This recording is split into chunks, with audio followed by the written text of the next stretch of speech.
অতি বৃষ্টিতে কিশোরগঞ্জে ৭,০০০ হেক্টর জমির ধান তলিয়ে গেছে। জলাবদ্ধতার কারণে ধান কাটতে পারছেন না কৃষকরা।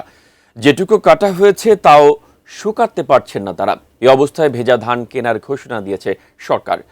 করিমগঞ্জের খাদ্য গুদাম থেকে আরো জানাচ্ছেন প্রতিনিধি শফিক আদনান।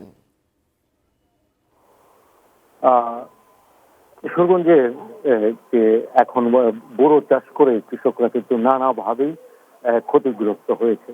এক হচ্ছে অতিবৃষ্টির কারণে এখন পর্যন্ত যে হিসাব আছে সেই হিসাব অনুযায়ী এখানে প্রায় ৭,০০০ হেক্টর জমি কিন্তু পানির এই যে নিচে তলিয়ে গেছে। বহু হাওরে কিন্তু এই যে পানি জলাবদ্ধতা তৈরি হয়েছে। এই কারণে কৃষকরা এই জমিগুলো কাটতে পারছে না এবং এখানে যেসব জমিতে পানি জমেছে সেই জমিগুলো কাটতে শ্রমিক পাওয়া যাচ্ছে না। শ্রমিকদের উচ্চ মূল্যের মজুরি বেশি চাওয়ার কারণে তারা এই জমিগুলো কাটতে পারছে না।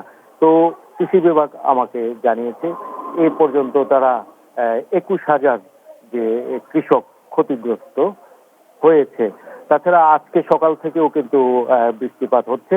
এই বৃষ্টিপাতের কারণে সকালবেলায় কিছুটা রোদ ছিল, এরপরে আবার বৃষ্টি শুরু হয়েছে। যখন রোদ ছিল তখন কিন্তু কৃষকরা এই মানে চেষ্টা করেছিল যে কিছু ধান কাটার জন্য, আবার বৃষ্টি চলে আসায় এখন কিন্তু একই অবস্থা রয়েছে। তো এই অবস্থায় সরকার ঘোষণা দিয়েছে যে ধান কিনবে, সরকারিভাবে ধান কিনবে এবং কিন্তু কৃষকরা বলছে যে আগামীকালকা থেকে ধান কেনার কথা রয়েছে। মানে কৃষকরা বলছে যে তাদের যে ধান যেগুলো কেটেছে সেই ধানগুলো কিন্তু অনেকটাই ভিজা। এই ভিজা ধান তারা কিভাবে গুদামে নিয়ে যাবে সেই দুশ্চিন্তার মধ্যে রয়েছেন।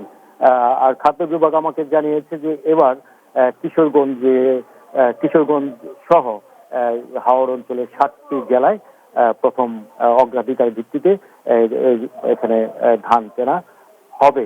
তো কিশোরগঞ্জে যে ধান কেনা হবে সেই ধানের লক্ষ্যমাত্রা ধরা হয়েছে, কেনার লক্ষ্যমাত্রা ধরা হয়েছে ১৮,৩৩০ মেট্রিক টন ধান তারা কিনবে। ৩৬ টাকা কেজি ধরে তারা এই ধানগুলো কিনবে।